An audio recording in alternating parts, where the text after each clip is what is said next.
Évangile de Jésus-Christ selon saint Marc, chapitre 1, des versets 21 à 28. Jésus et ses disciples entrèrent à Capharnaüm. Aussitôt, le jour du sabbat, il se rendit à la synagogue et là, il enseignait. On était frappé par son enseignement, car il enseignait en homme qui a autorité et non pas comme les scribes. Or, il y avait dans leur synagogue un homme tourmenté par un esprit impur qui se mit à crier. « Que nous veux-tu, Jésus de Nazareth? Es-tu venu pour nous perdre? Je sais qui tu es. Tu es le Saint de Dieu. » Jésus l'interpella vivement. « Tais-toi, sors de cet homme. » L'esprit impur le fit entrer en convulsion, puis, poussant un grand cri, sortit de lui. Ils furent tous frappés de stupeur et se demandaient entre eux: « Qu'est-ce que cela veut dire? Voilà un enseignement nouveau donné avec autorité. Il commande même aux esprits impurs et ils lui obéissent. » Sa renommée se répandit aussitôt partout, dans toute la région de Galilée. Au nom du Père et du Fils et du Saint-Esprit. Amen. Loué soit Jésus-Christ.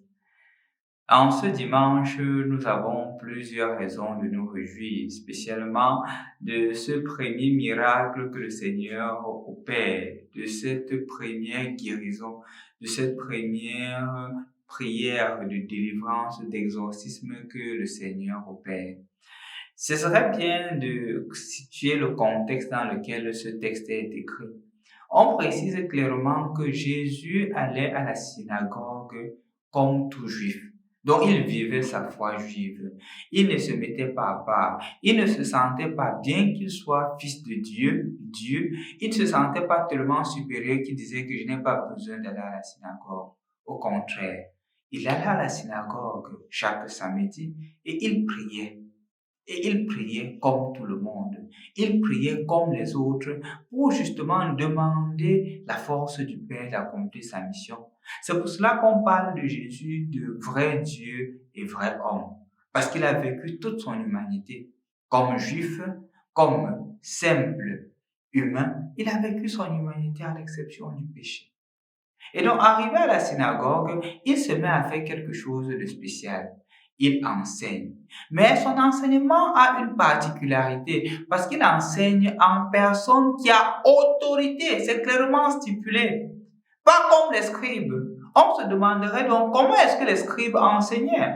Les scribes citaient la parole de Dieu et ils citaient un ancien rabbin qui avait dit cela, le commentaire d'un ancien rabbin. Donc on ressassait les anciens rabbins pour pouvoir enseigner au peuple comment est-ce qu'il devrait comprendre les Écritures. Et donc Jésus parlait avec autorité, ne se penchait pas sur ce que les rabbins avaient dit, mais il parlait comme auteur de la chose. Il parlait comme quelqu'un qui sait ce dont il était question. Il parlait comme quelqu'un qui maîtrise la situation. Il ne parlait pas pour interpréter la parole de quelqu'un, mais il parlait justement pour présenter au peuple la parole de Dieu. Et comme quelqu'un qui a vécu, qui a l'expérience concrète de cette parole-là. C'était ça, la grandeur, du moins la spécificité de notre frère, ami Jésus. C'est pour cela qu'on dit qu'il parle avec autorité. Et son enseignement avec autorité a tellement un impact que les esprits mauvais sont capables de le reconnaître. Remarquez ici que ce n'est pas Jésus qui va faire l'exorcisme. C'est plutôt celui qui est possédé par l'esprit mauvais qui, en écoutant la parole de Dieu, en écoutant l'enseignement de Dieu, se met à bouger. Ce qui est bon grandir. Mais là où il y a le mauvais, à travers la parole de Dieu, ça bouge. Et justement, la parole de Dieu demande à cette personne de libérer la créature de Dieu. C'est pour cela qu'il dit, « Es-tu venu pour nous perdre ?» On voit donc que la parole de Dieu n'est parole que lorsqu'elle se concrétise dans l'action. On ne peut pas parler de la parole de Dieu si seulement c'est une parole qui se limite aux mots.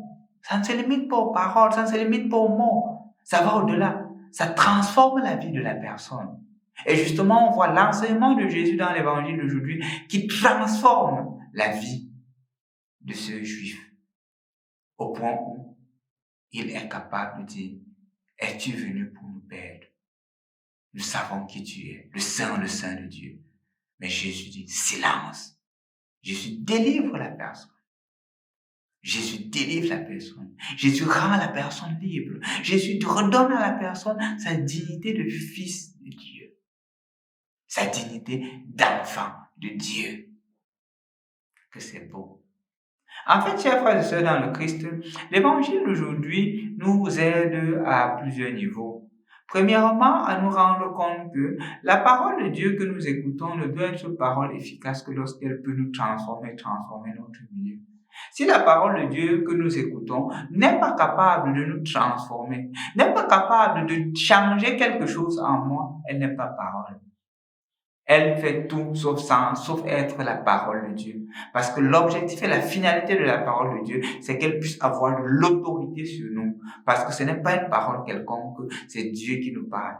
Et je crois que plusieurs d'entre vous en ont fait l'expérience. Nous avons par exemple Saint François d'Assise, que lorsqu'il a écouté la parole de Dieu, il s'est laissé transformer. Nous avons l'expérience de Saint François Xavier, que lorsqu'il a écouté que c'est à l'homme de gagner l'univers, s'il vient à perdre son âme, il a tout abandonné. Saint François d'Assise, quand on disait, celui qui veut être à ma suite, qu'il se dépossède de tout ce qu'il a et qu'il vienne et qu'il me suive, c'est ce qu'il a fait. C'est pour cela qu'il a créé l'ordre des mendiants. Nous avons Sainte Thérèse de Calcutta. Quand elle a entendu la parole « J'ai soif de Jésus », elle a tout laissé pour se consacrer au dernier de la société. C'est ça l'effet de la parole de Dieu. Dimanche passé, nous célébrions d'ailleurs le dimanche de la parole de Dieu. Et le pouvoir de la parole, c'est qu'elle puisse nous transformer. La prière donc que je t'adresse pour toi et pour moi aujourd'hui, c'est que nous entrions en contact avec la parole, que nous nous familiarisions avec cette parole de Dieu. Nous familiarisant, cette parole-là va nous transformer et nous transformera notre milieu. La deuxième des choses que je voudrais partager avec vous, chers frères et sœurs dans le Christ en ce jour, c'est justement cette affirmation de la personne possédée. Es-tu venu pour nous perdre? Est-ce que la parole de Dieu, est-ce que Jésus n'est pas venu pour nous perdre? Parce que parfois, nous avons tendance à croire et à penser même que c'est parce que je suis chrétien qu'on me fait certaines choses. Je me rappelle clairement une de mes sœurs qui me disait que parfois là, être chrétien n'est pas bien, hein, parce que à cause du fait d'être chrétien, les gens abusent de toi. Elle me disait ça en colère, elle était fâchée. Comment on peut justement abuser de moi? Si je n'étais pas chrétien, j'aurais réagi. Je me serais vengé. Est-ce que la parole de Dieu n'est pas venue pour me perdre? Parce qu'elle ne me donne pas la possibilité d'agir selon mes instincts, d'agir selon ma volonté. Non, justement, le Seigneur n'est pas venu pour nous perdre. La parole de Dieu a son objectif, c'est d'être capable de nous transformer, d'être capable de faire de nous l'image et la ressemblance de Dieu. Ce n'est pas un père. Au contraire, ça fait de nous justement des enfants bien-aimés de Dieu. Une manière que le monde ne pourra pas être capable de voir. Le monde ne sera pas capable de comprendre cela, tout simplement parce que le monde est barricadé dans ses intérêts personnels, dans un certain égocentrisme sans nul autre pareil. Non, la parole de Dieu n'est pas venue te perdre. Tu vas te rendre compte que la parole de Dieu a toujours un effet de transformation dans ta vie, a toujours un effet de sanctification dans ta vie. Si tu laisses la parole de Dieu te transformer, elle sera justement pour toi, en toi et avec toi. Je me rappelle clairement des histoires que j'ai entendues, des personnes qui ont fait l'expérience de la parole de Dieu, des personnes qui se sont laissées transformer par la parole de Dieu, mettant de côté leurs pulsions personnelles et qui ont dit merci à cette parole. Il y a Jean Pléa qui racontait une fois l'histoire d'un de ses fils qui est allé en France pour étudier. Mais il avait pris l'engagement le jour de son baptême de ne jamais se séparer de la parole de Dieu, de lire au moins un verset ou une partie de la parole de Dieu avant de dormir. Mais à cause du home sickness, de la distance en France, il avait négligé cela.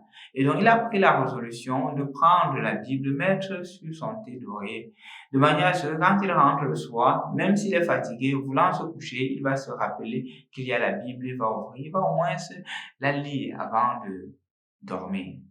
Voilà qu'un jour, il rencontre une autre béninoise qu'il avait connue au Cameroun, qu'il avait connue au Bénin et qui était en France. C'est ainsi que, bon, il a voulu, à cause de la solitude, profiter de l'occasion. Il a invité la fille chez lui. Ils sont restés jusqu'à tard la nuit. Et après, il a dit à la fille que tu vois, il se fait tard, il faut qu'on dorme ici. La fille a accepté. Et voilà que, bon, il entre dans la chambre pour pouvoir arranger le lit, dresser le lit. Et il se rend compte qu'il y a la parole de Dieu. Il se demande, dois-je la méditer ou non? Dois-je la méditer ou non? Et il prend le courage en main, il ouvre la parole et il tombe sur la parole de Saint Paul qui dit, ce n'est pas pour les beuveries et pour les coucheries que vous avez reçu l'Esprit de Dieu. Ce n'est pas pour les beuveries et les coucheries que vous avez reçu l'Esprit de Dieu. Et cette parole le touche profondément, au point où il décide de ne pas continuer son désir d'avoir des rapports avec la dame, avec la demoiselle autant pour moi, et il décide de remettre, d'accompagner la fille, même si la fille n'était pas contente, au métro. Il était habité d'un sentiment mitigé. D'un côté, il était fort d'avoir résisté au malin, mais d'un autre côté, il disait que le Seigneur est venu pour nous perdre. Parce que si le Seigneur n'était pas là, il devait se réjouir. Il devait justement se sentir à l'aise. Voilà il rentre et quelques mois plus tard, il apprend que la fille est séropositive et qu'elle était en stage terminal. Et c'est là qu'il se rend compte que la parole de Dieu n'est pas là pour nous perdre.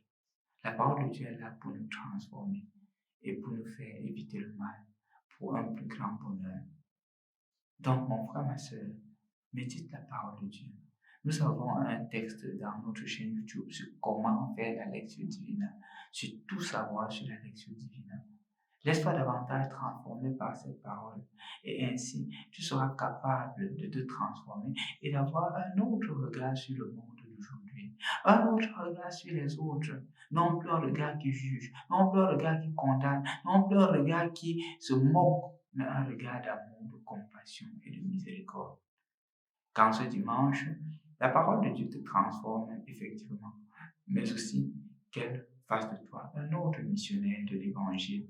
C'est ça en fait la finalité, que la transformation qui est en moi ne reste pas seulement mienne, mais qu'elle transforme aussi ceux qui sont autour de moi, ceux qui me rencontreront.